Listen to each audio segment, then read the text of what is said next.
तिकडे अशोक खरात प्रकरणामध्ये 6 जणांची चौकशी सुरू आहे। गेल्या 10 तासांपासून शिर्डी पोलिसांमध्ये ही चौकशी सुरू आहे। खरातचे 2 भाचे, त्यामध्ये प्रदीप पोकळे आणि नितीन पोकळे, त्याचबरोबर खरातचा निकटवर्तीय दीपक लोंढे, सतीश देशमुख यांची देखील शिर्डी पोलिसांकडून चौकशी सुरू आहे। जमीन खरेदी प्रकरणामध्ये 5,52,00,000 रुपये खरातच्या खात्यावर या संबंधित व्यक्तींनी पाठवले असल्यामुळे त्यांना नोटीस बजावण्यात आली। तसंच समता पतसंस्थेमधील बनावट खाते प्रकरणी देखील चौकशी सुरू आहे। सह्यांचा पॅटर्न तसंच कागदपत्रांची पडताळणी पोलिसांकडून केली जाते आहे। समता पतसंस्थेच्या 57 खातेदारांच्या 100 खात्यांची चौकशी अंतिम टप्प्यात आहे।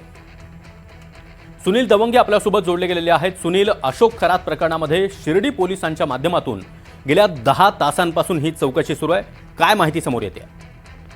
सागर, आपण जर बघितलं असेल तर अशोक खरातची जी 100 खाती आहे समता पतसंस्थेमध्ये, त्यातील जे 57 खातेदार होते, प्रत्येकाचे साधारण 2-2 खाते आहेत।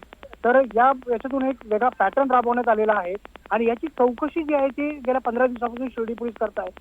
टप्प्याटप्प्याने ही चौकशी सुरू आहे। जसं आपण बघितलं असेल की नामकरण आवारे असतील, प्रतिभा चाकणकर असेल, त्यांचा मुलगा असेल, आणि आता जे आहे ते सकाळी जे अंजली दमानिया यांनी जे नाव घेतलं दीपक लोंढे यांच्यासह त्याचा खराची दोन्ही भाचे आणि आणखीन सतीश देशमुख, अशा सर्वांची जी आहे ती 6 लोकांची चौकशी आज शिर्डी पोलिसांमध्ये सकाळी साधारण 9 वाजेपासून सुरू आहे। अद्यापही चौकशी सुरू असल्याचं सांगितलं जात आहे।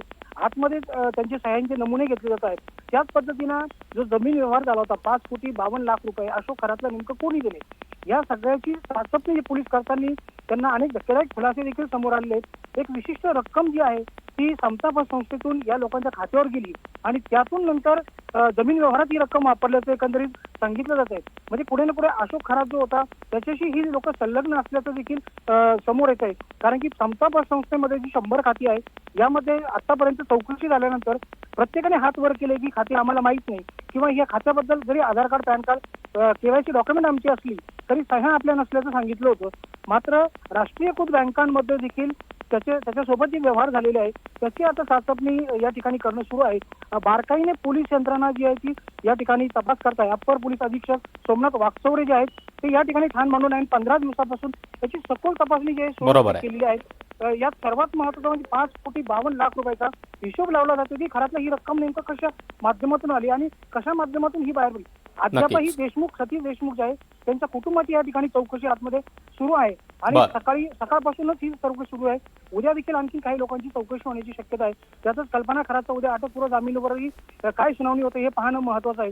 नक्की सुनील, त्यामुळे या चौकशीतून नेमकं काय समोर येतं, काय हाती लागतं हे महत्त्वाचं असणार आहे। धन्यवाद या माहितीसाठी।